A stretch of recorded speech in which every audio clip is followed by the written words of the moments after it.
Good evening, good evening, good evening, good evening.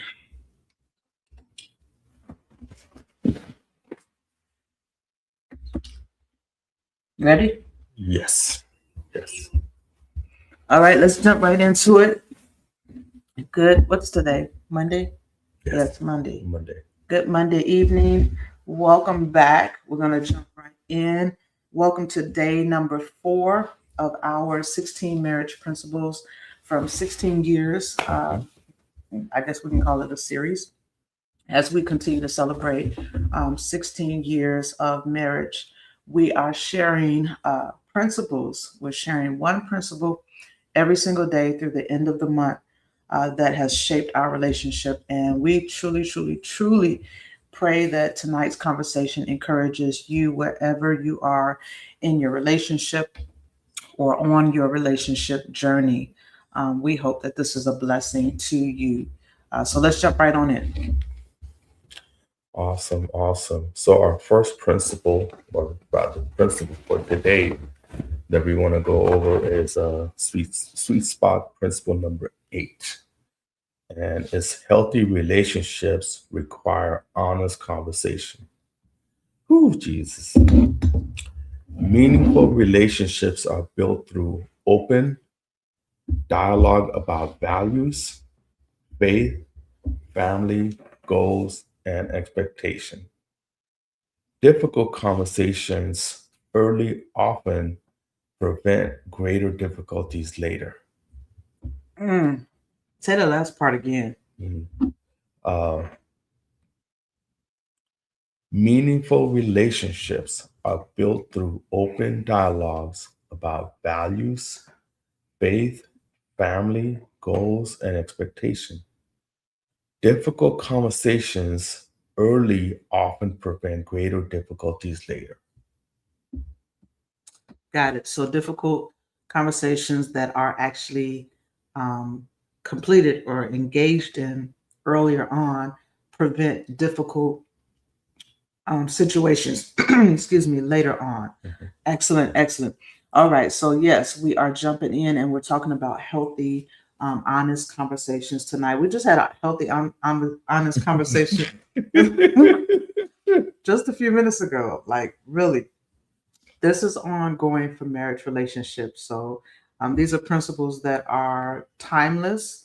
They don't change.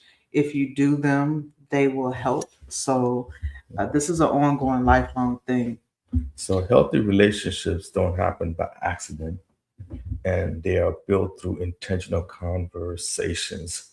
So, Right. And if you do it early on in our relationship, we learn that avoiding difficult topics, it doesn't preserve your peace. So when you avoid difficult topics, it doesn't mean your peace is increased.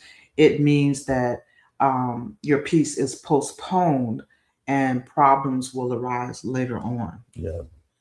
And so, tonight we emphasize the importance of clarity, intentionality, honest communications, and reconciliation as essential building blocks for a healthy, lasting marriage. Wonderful. So let's jump into some conversation questions. I want to ask you, babe, um, why do you think so many couples avoid difficult conversations? And now, listen, some of you may be watching this and you may be thinking, I'm not married, I'm not engaged, I'm not even dating. I don't even know if I'm going to get married.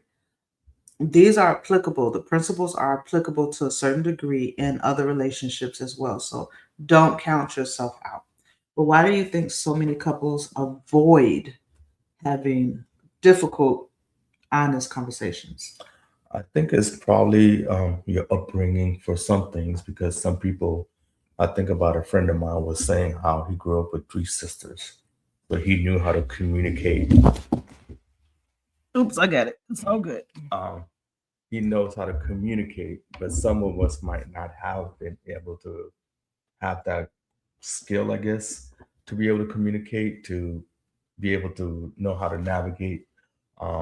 Knowing myself, I grew up mostly like isolated, not isolated, but I didn't have that constant communication all the time.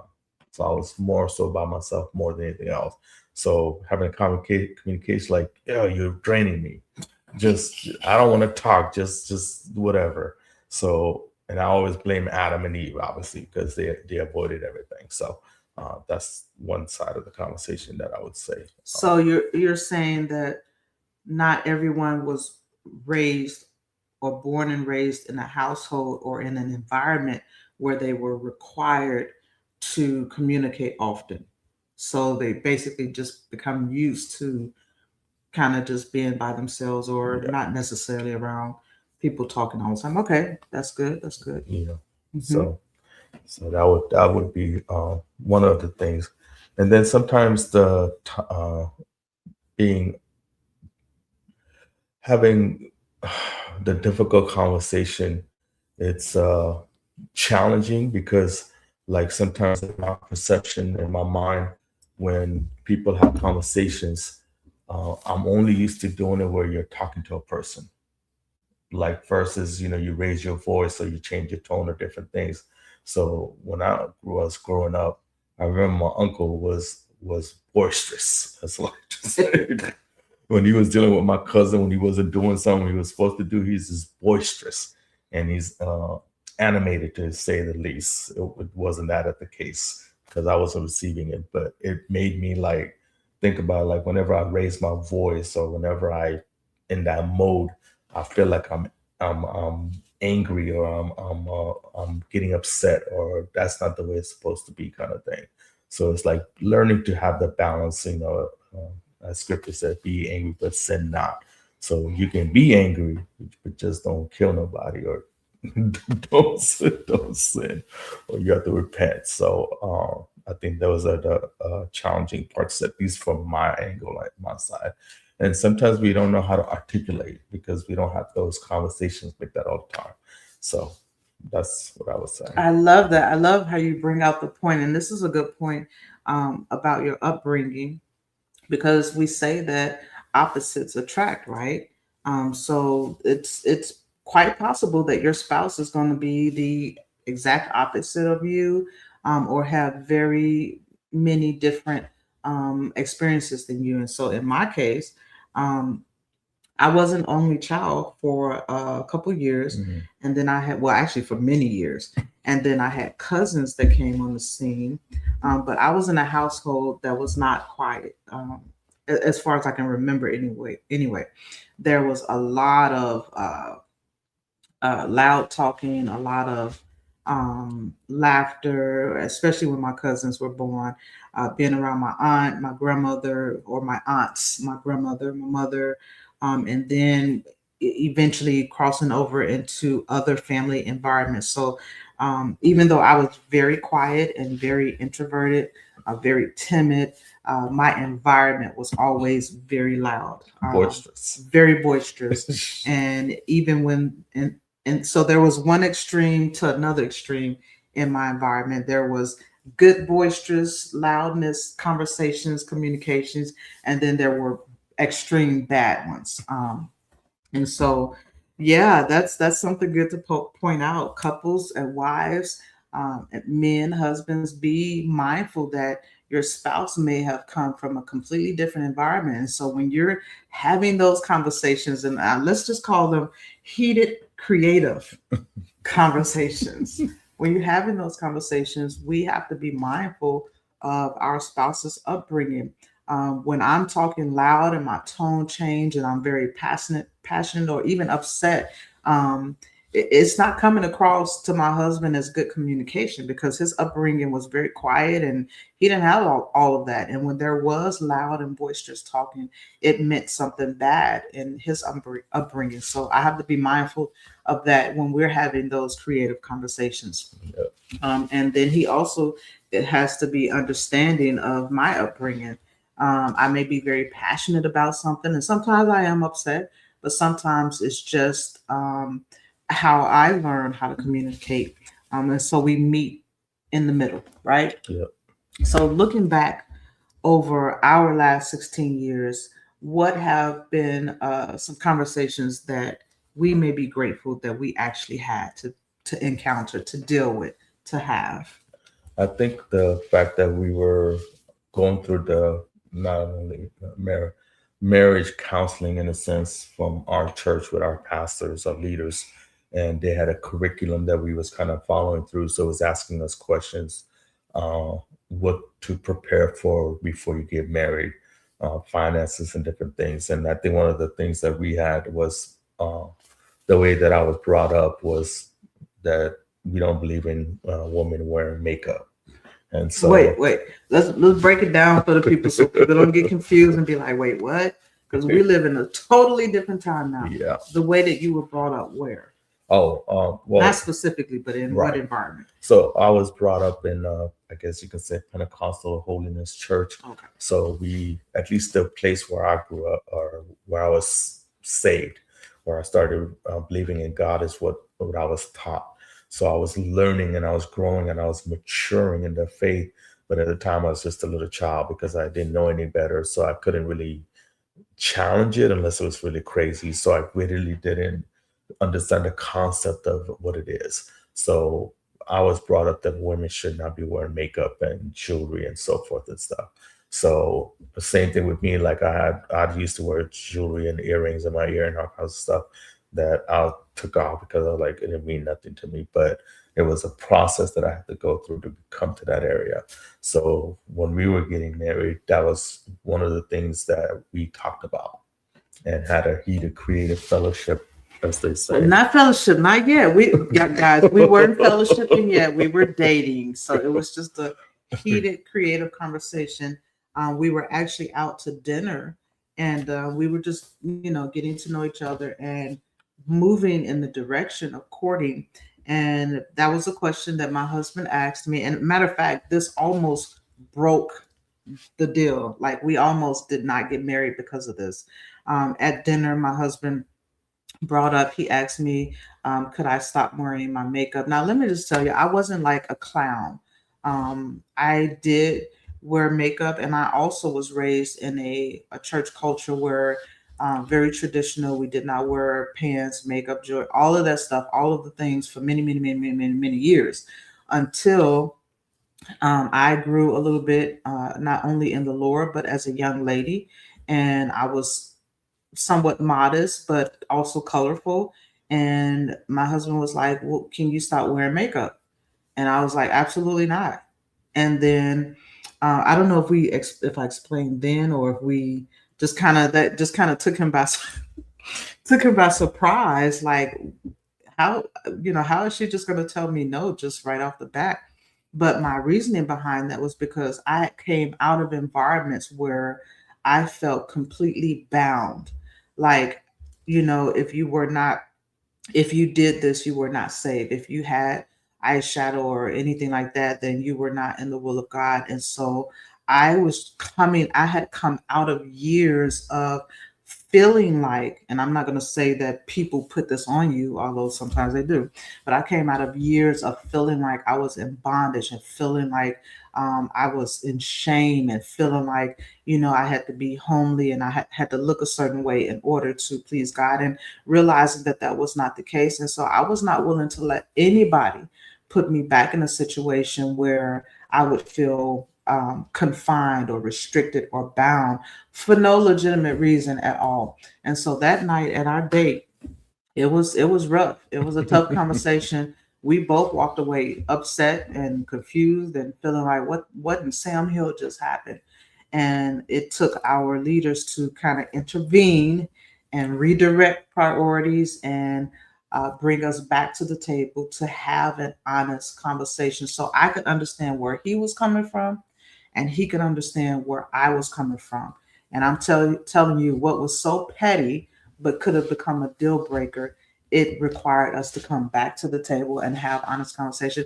And it's so sad. We lose and miss out on what could potentially be the greatest blessings in our lives because we refuse to humble ourselves and just be honest. Just have the conversation. I love how our pastors, our spiritual parents now, always say, have the hard conversations. Those hard conversations can bring breakthrough to what you think is so big, so difficult, so challenging. And then once it's done, it's like, oh, that wasn't as bad as we thought it was going to be. So yeah, I love that you bring that out.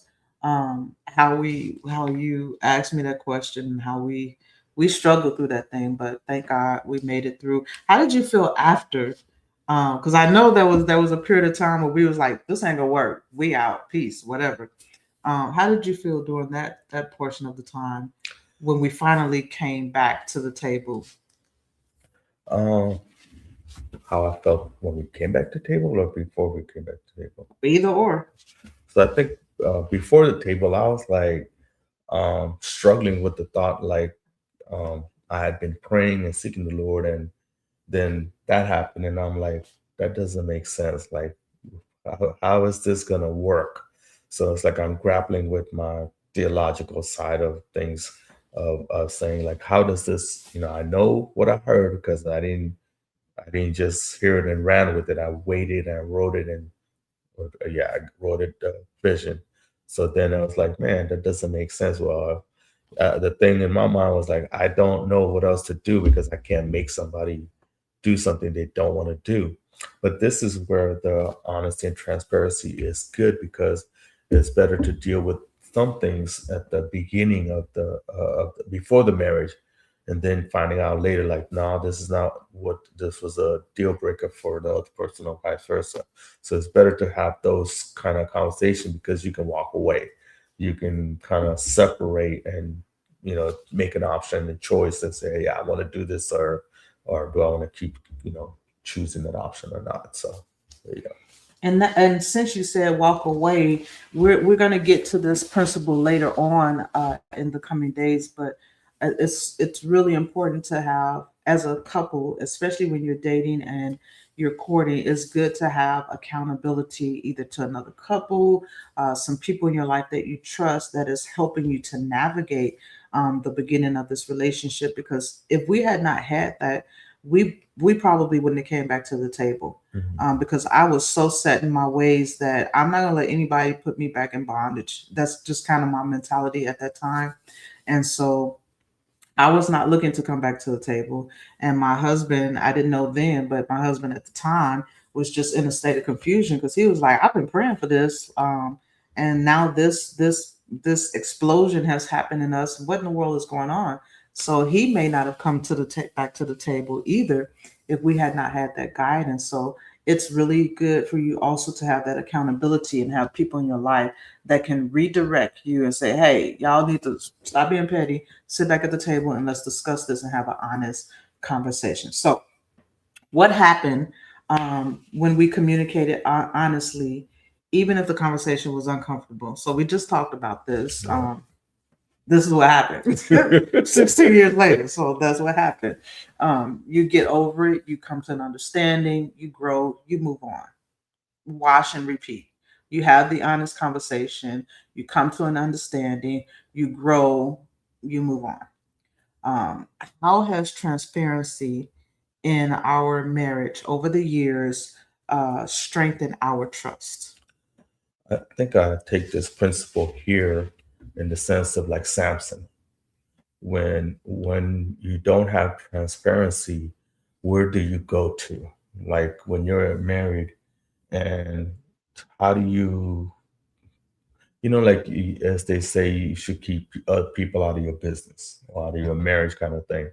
So if you have and if you don't have transparency, then who are you going to be transparent with if not with your spouse?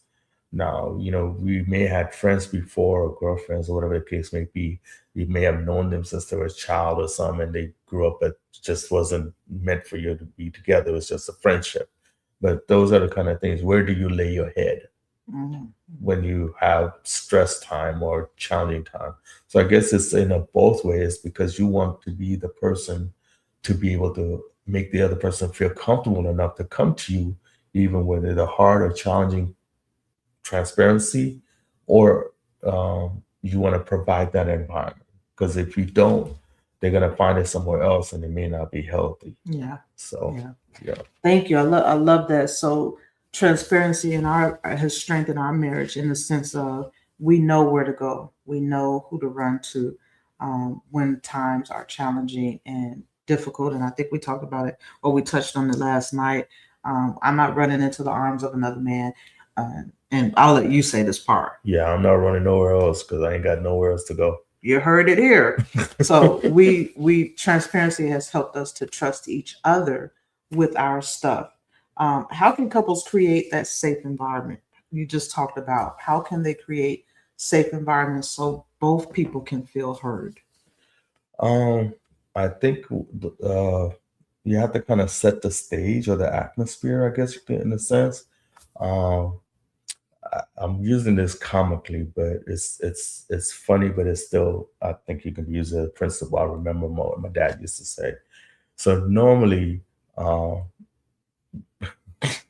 laughing because it's funny, but I guess it's a Oh good way boy, to what, test it. what's about So to he come said, out? if you don't know what the temperature is when you go into the house, he said, throw your hat in there in the house. And if the person throws a hat out, that means you need to wait. You don't come in right now. Or if I could use the modern version of that principle or that thought, because it's coming to me right now. As I was looking at this reel, and it was saying how to see if the spouse or the person is safe to be able to communicate with, because don't make friends with an angry person. So it was showing this person taking a blanket or something, and it was throwing it over a crocodile.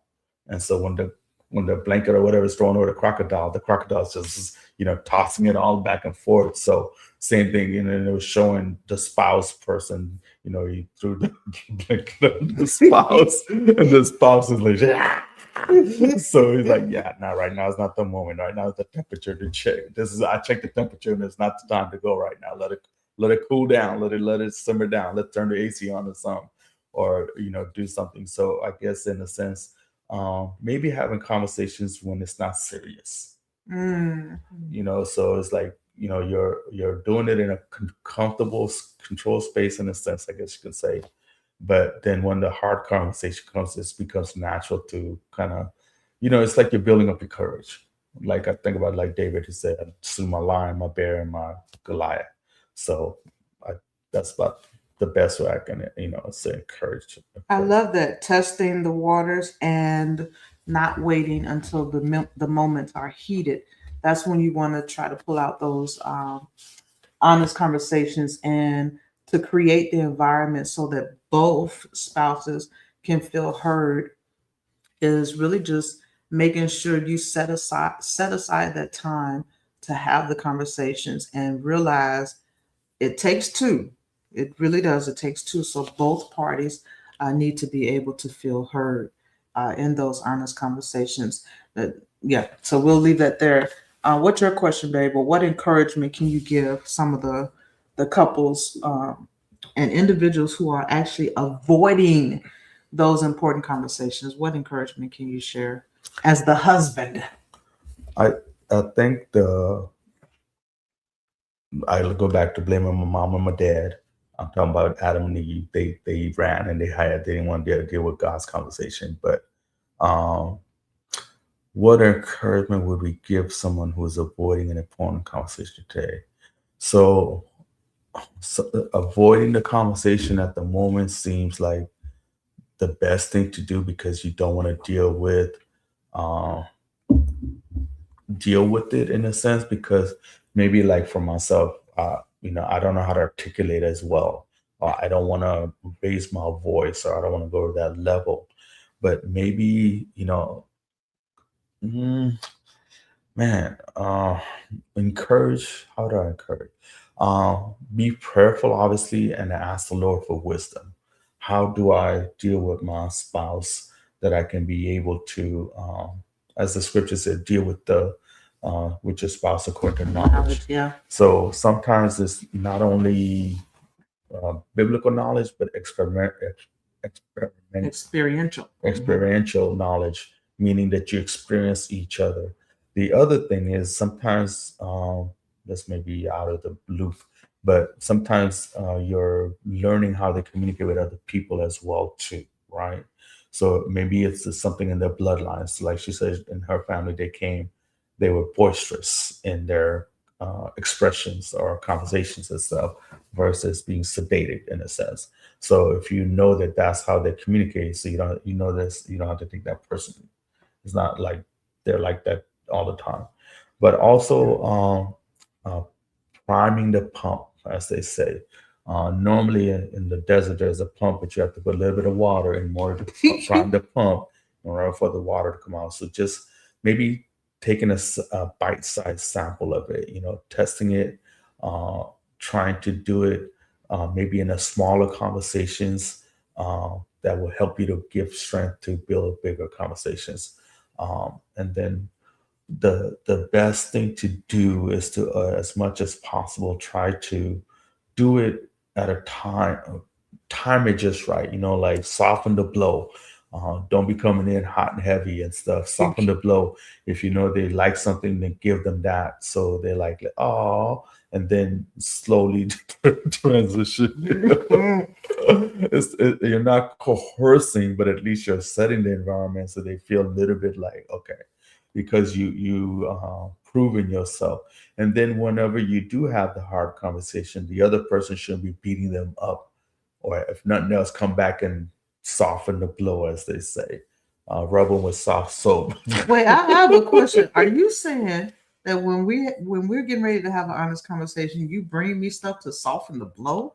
Well, in the sense of I'm using that as an analogy, but softening the blow, meaning that you're coming in to kind of, you know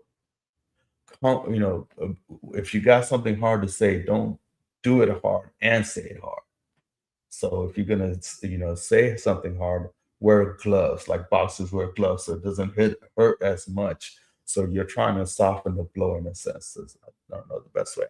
I love that. I love that. So when one of the best ways to help encourage you guys that are avoiding the hard conversations or the conversations of honesty is really to just be prepared to have the conversation in a non-heated time or a non-heated season, and be sure that you kind of test out the water. Is the water hot or cold? Is this a good time for this conversation right now? And I love how you said earlier to know your spouse. The scripture does tell us to know to deal with them wisely according to how we know them. And sometimes we don't take the time to know our spouse and understand so that we will know how to approach them. I'm gonna even drop this one. I did a post, I think yesterday or earlier today, about a message that our pastors preached yesterday on love. My Mhm. goodness, it was so powerful, so practical, but so powerful on how to love, meaning dying to ourselves. I think in marriage, if each spouse would truly die to themselves and love the other person as they would love themselves, I think 99.99% of our woes and our challenges and our troubles would be that much more palatable or easier. And so I'm just going to throw it out there and encourage you, if you have any interest on wanting to know how to live at a higher level and pretty much alleviate unnecessary issues. It is a matter of our capacity to love. Go and watch that message. That's a shameful plug. It was powerful. So moving right along. Um, why is both true love or truth and love necessary in healthy communication? Truth and love is necessary in health and communication. You want to tell the truth, but you always want to do it in love, because what's the point of me trying to hurt my spouse? Seriously. What am I trying to prove to my spouse? We already married. We've already seen every part of each other, so nothing that I say should be done with malice or ill intentions, because we're in this together. We're in it to win it. And so while I'm telling the truth, I, as a wife that comes from a very vocal, female heavy family, have to learn how to speak truth, but to also do it in love. So when I say it's not because it's just the truth, but it's said because I love you. Yep. Selah. How have honest conversations helped us continue growing together? I think we touched on this already, but I will add to this. Um, we have had some knockout, drag down conversations that really like, woo, it hurt. Like it's a blow. It's a sucker punch. But after that conversation and after recovering from the conversations, it allows me to see my husband's heart, that he has no ill intentions towards me. And well, how about you, babe? I would say it also helps to build. I keep going back to David in the context of I slew my lion, my bear, and the Goliath. So once you experience the first time, you kind of know what to expect or how it's gonna flow. So it helps you to prepare for more challenging questions or whatever. But it builds confidence because now you had that conversation and you did it the way, and now like, okay, these are the things that I learned and these are the things that I need to improve on, kind of thing. And so next time when you have that conversation, you're already like you're building a relationship of conversations, which helps to give you courage, give you strength. So okay, this was bad, but how can I soften the blow, and then be able to talk about the stuff? So I would say that. You're really big on this soften the blow situation. Well, I mean, give you got to give what you want to receive. So if you have somebody, even with kids, when you're talking to kids about stuff that's hard, you're trying to Sheldon's story. Now, baby, that's not how this works. Taking the radio Sheldon, young Sheldon. Taking the Radio Shack. No, oh, Radio Shack, yeah. No. Poor Radio Shack. Now, baby, that's not how this works. Yeah, soften the blow. I love that. I love that. We have grown so much in our marriage. It's almost unbelievable. The hard times have made us stronger. It's made us better. And so I want to ask you guys a question to think about or to answer. What's one conversation that has strengthened an important relationship in your life? If you're not already married, and if you are married, what's a conversation that you and your spouse had that has strengthened your relationship? Maybe during hard seasons, you want to go back to the conversations that you survived, that you communicated about, and realized, oh, this is not as bad as we thought it was going to be. Or maybe it was as bad as you thought it was going to be, but you came on the other side. If you did it before, you can do it again. So if you're dealing with a tough season now, have the conversations again. Be honest, and let's work through it. Let's just work through it. So here's another question for you. Why do you think honest conversations can sometimes feel difficult? Well, we've already talked about that. Some people are afraid of conflict. Some people don't. You had mentioned a couple things earlier about not knowing the results of the conversation. What is going to be the outcome, because it's a hard conversation, so you don't know how the person's going to take it. Especially if it's the first one that you had since you've been married, or if it's the first one you had before you got married. Mm-hmm. So if it was before married, this is the way I look at it. Before you get married, y'all both can walk away and nobody gonna say nothing to you. But once you get married and you make that commitment, you can't walk. What I mean by that, you're gonna be with each other for the rest of your life. So it's not something that you can say, "Oh, I'm not gonna get married," or "I'm gonna get unmarried." No, marriage is the final frontier. That's in Star Trek. That once you get married, you make that commitment to be with each other. Versus before marriage, if you see something that you don't like, or they don't see something that they don't like, or you're like, this is unresolvable, unreconcilable, you can walk away. No foul, no harm. No harm.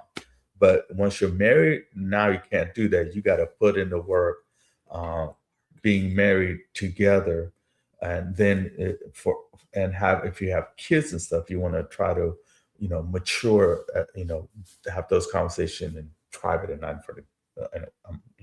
But yeah. Yeah, we got you, brother. We got you. Yeah, so have Have the conversations. Once you get married, baby, ain't no running away. If you do run away, you better run over to the next room and come on back to the table and finish that conversation. Yeah.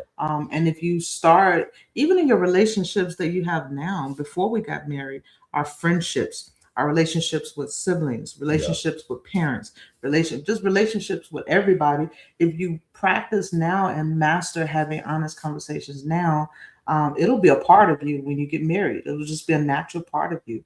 The negotiator. Yeah, you'll be basic. Well, I don't know about negotiator, but You remember Idris Elba, whatever his name was, negotiator. yeah. He was negotiating in all his The series anyway, but no. Oh my God, yeah.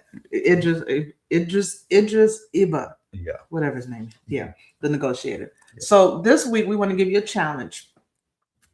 For all of the married folks, we want you to take 20 uninterrupted minutes. Babe, this you're supposed to be sharing this challenge. You jumped on us, so I was like, okay. Sorry. So, as my wife said, we want to set aside 20 uninterrupted minutes to have one meaningful conversation you've been putting off. Pray together before you begin.